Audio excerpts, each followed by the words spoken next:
Halo semuanya, selamat datang kembali di channel ini. Pernah nggak sih kalian merasa investasi itu rumit banget? Dengerin berita ekonomi, lihat grafik saham yang naik turun, rasanya pusing dan bikin minder. Banyak yang mikir, investasi itu cuma buat orang-orang jenius keuangan aja.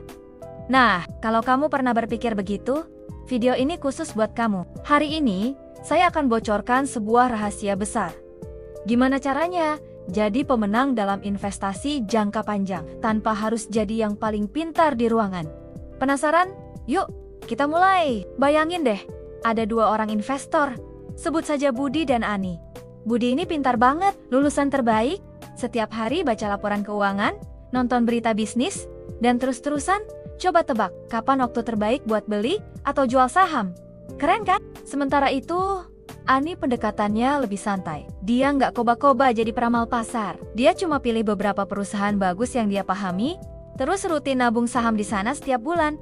Nggak peduli pasar lagi naik atau turun. Siapa kira-kira yang hasil investasinya lebih baik dalam 10 atau 20 tahun ke depan? Jawabannya mungkin bakal bikin kalian kaget. Seringkali justru si Ani yang lebih tenang dan konsisten ini yang menang. Kenapa bisa begitu? Karena Budi, si investor pintar, seringkali jadi korban dari emosinya sendiri. Inilah musuh terbesar semua investor. Bukan pasar yang naik turun, tapi emosi kita sendiri, ketakutan, dan keserakahan. Saat pasar lagi anjlok, rasa takut bikin kita panik dan jual rugi. Sebaliknya, waktu pasar lagi heboh naik, keserakahan mendorong kita buat beli di harga puncak karena takut ketinggalan kereta. Investor pintar yang terlalu aktif sering banget terjebak dalam siklus ini. Mereka mencoba mengalahkan pasar, tapi malah seringnya dikalahkan oleh emosi mereka sendiri. Di sisi lain, investor jangka panjang yang santai seperti Ani punya keuntungan besar. Mereka paham bahwa pasar dalam jangka pendek itu nggak bisa ditebak, kayak cuaca. Tapi dalam jangka panjang, ekonomi cenderung tumbuh dan perusahaan-perusahaan bagus akan terus berkembang. Jadi, daripada pusing mikirin ramalan cuaca harian, mereka fokus pada tujuan akhir perjalanan mereka. Nah, strategi inilah yang disebut investasi jangka panjang. Intinya simpel banget, beli dan tahan. Kita berinvestasi pada bisnis, bukan sekadar secari kertas saham. Coba pikirin, saat kamu beli saham perusahaan ternama, kamu itu sebenarnya jadi salah satu pemilik bisnis tersebut, walau cuma sebagian kecil. Apakah pemilik bisnis yang baik akan jual beli perusahaannya setiap hari? Tentu tidak. Mereka fokus membangun bisnisnya untuk bertahun-tahun ke depan. Mindset inilah yang harus kita adopsi. Lupakan fluktuasi harga harian yang bikin pusing. Fokuslah pada kualitas bisnis di baliknya. Apakah produknya bagus? Apakah manajemennya terpercaya? Apakah prospek industrinya cerah untuk 10 tahun ke depan? Kalau jawabannya iya, tugas kita selanjutnya cuma satu, sabar. Lalu, gimana cara praktisnya? Strategi pertama dan paling ampuh untuk pemula adalah dollar cost averaging atau DCA. Namanya keren, tapi konsepnya sederhana. Rutin menabung di instrumen investasi pilihanmu dengan jumlah uang yang sama di waktu yang sama. Misalnya, setiap tanggal 5, kamu komitmen investasi 1 juta rupiah ke reksadana indeks. Nggak peduli harga unitnya lagi murah atau mahal. Apa untungnya? Saat harga lagi turun, dengan uang yang sama, kamu bisa dapat lebih banyak unit. Saat harga naik, kamu tetap membeli.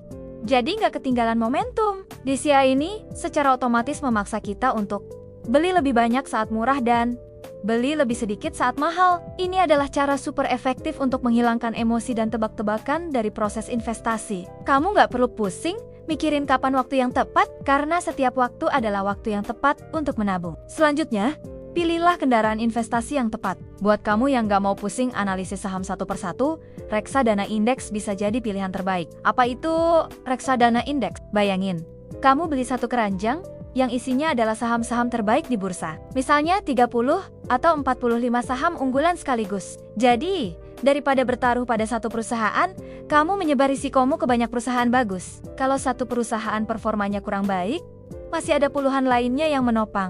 Ini adalah cara paling mudah dan terdiversifikasi untuk ikut merasakan pertumbuhan pasar saham secara keseluruhan. Kamu nggak perlu jadi jenius untuk memilih saham pemenang. Cukup nebeng di keranjang yang berisi para pemenang.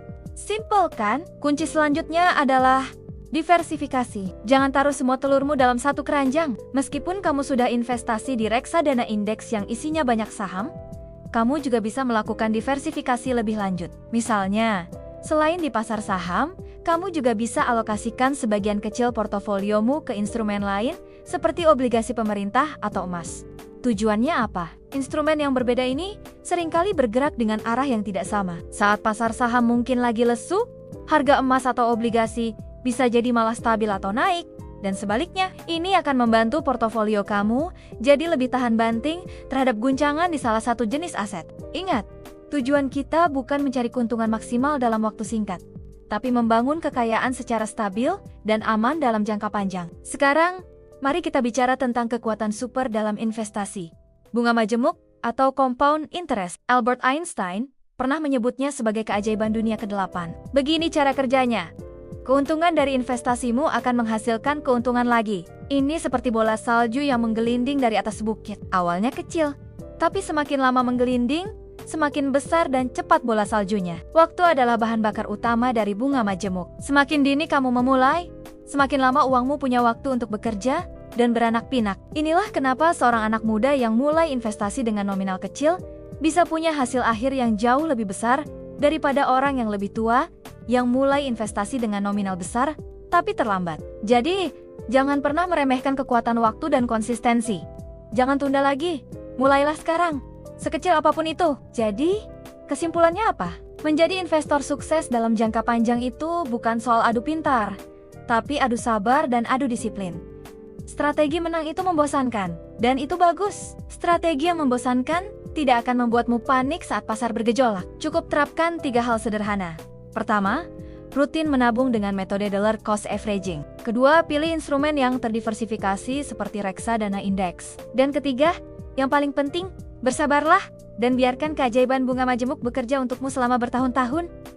Lupakan keinginan untuk cepat kaya, fokuslah pada proses membangun kekayaan secara perlahan tapi pasti. Dengan begitu, kamu tidak hanya akan mencapai kebebasan finansial, tapi juga melakukannya dengan lebih tenang dan bahagia. Terima kasih banyak sudah menonton video ini sampai akhir. Semoga apa yang saya bagikan bisa memberikan pencerahan dan motivasi buat kalian untuk segera memulai perjalanan investasi. Ingat, langkah pertama adalah yang terpenting. Kalau kamu merasa video ini bermanfaat, jangan lupa untuk tekan tombol like, bagikan ke teman-temanmu, dan subscribe channel ini agar tidak ketinggalan konten-konten seputar keuangan dan investasi lainnya. Sampai jumpa di video berikutnya.